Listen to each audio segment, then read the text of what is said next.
Absolutely. Let's get back to the iPad. Apple CEO Steve Jobs calling it magical yesterday. The new iPad tablet computer set to go on sale in April, but he might as well have been talking about Apple's magical marketing. Easily the most anticipated technology release in years, the iPad is something everyone is talking about today. That includes Wendy Sheehan Donnell. She is managing editor for consumer electronics at PCMag.com and an Apple devotee. So talk to us about Apple and talk about the hype. The hype. Oh, Apple and the hype. What's to say? I mean, I think there's a lot behind the hype. There's two things. The first thing is Apple just creates innovative products that are well designed. So I think that a lot of the products speak for themselves a lot of the time. There's definitely marketing there. There's definitely great PR there, making you excited about anything that they put out years before it even comes out. But I think a lot of it has to do with the products. I mean, Apple just innovates in the spaces that it's in. Digital music, smartphones, even like the iMac, the all-in-one PC.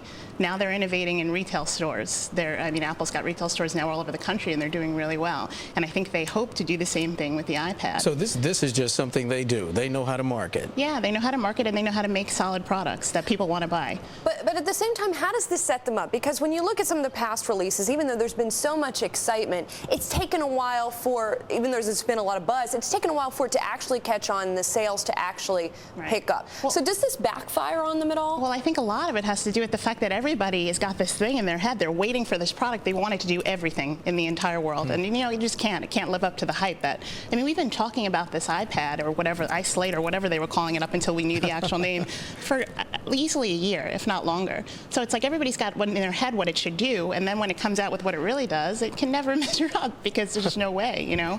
But still, again, I think it goes back to the products. I mean, Apple, I think, if there's anybody who can fill this void between smartphone and laptop, which is what this iPad is, I mean, tablet PCs are hard sell. I mean, this is something you have to buy on top of a phone. It doesn't replace a phone, and on top of a laptop or a desktop. It doesn't, I mean, you can't substitute it for one or the other. Wendy, you talked about the name, iPad, iSlate. There was some controversy as to what the name was going to be, and you've seen some of the stuff that's out on the web right now. Did the name surprise you?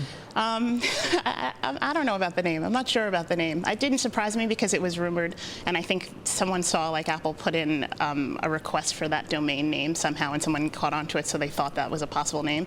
Yeah, I don't know about the name. I can't say I'm on board with it. Okay. I'm also curious, marketing-wise, about the pricing of this. There's been a lot of talk about that it came out much lower than people were anticipating, at least the starting price. Do you think Apple might have leaked the higher numbers, perhaps to control the expectations? Nobody knows what goes on in the walls in Cupertino, but it's possible. I mean, people were set up for looking for like $1,000 device. They wound up getting a device that's $499 at the low end and $829 at the high end. So I mean, it's still that's not a cheap product. I mean, if you want all the features and you want the most, I mean, if you want 3G and you want the most storage you can get, it's going to cost you $829. You could buy 2 netbooks for that price. Well, I mean, that's the thing. You keep talking about that it's trying to fill this gap between a phone and a laptop. How do they convince people that they need this thing unless you're, you know, a gadget person and you have to have everything? But for a broader audience, how do they get people to buy it? It's hard. It'll be interesting to see if they do, to be quite honest. I mean, this is a different sort of category for them because it's a new category for everybody, whereas the smartphone, the iPhone, there were already phones. In the digital music space, there were already players. So Apple just came in and sort of changed the way that they did those things. This is sort of a new category where we haven't really seen many products yet. And can we talk about it, at least comparatively speaking, to the Kindle and what the reading experience might be like? Literally, like how it fits in your hand, how it feels. Yeah, I mean, it's bigger than the Kindle. I mean, it's got a 9.7-inch screen. The Kindle's got, I think, a 5-inch screen, so it's a big difference. But the other problem is that it's a color backlit screen, whereas the Kindle's got an e-ink screen, which is supposed to be very easy on your eyes when you're looking at it for long periods of time. The iPad is just looking at a computer all day. But again, we all look at computers all day, and we seem to be fine. So I don't know if that's gonna change things. All right. Wendy, at least going forward, and we were talking because Julie talked about the marketing strategy, at least going forward, when Apple is looking back at this perhaps a year from now, will the hype have exceeded expectations? I asked Rich Jaroslavsky, our Bloomberg reporter in San Francisco, is this one of those things where it's about the marketing, or is it going to be about the word of mouth? Rich said people will see you seated next to you on the train, they'll see you have one, they'll ask questions. questions about it. That's probably what'll happen. I mean, I think that's what happened with the iPod, what happened with the iPhone. I'm sure it'll happen with this product too, but maybe to a lesser extent, only because of what the need the product fills.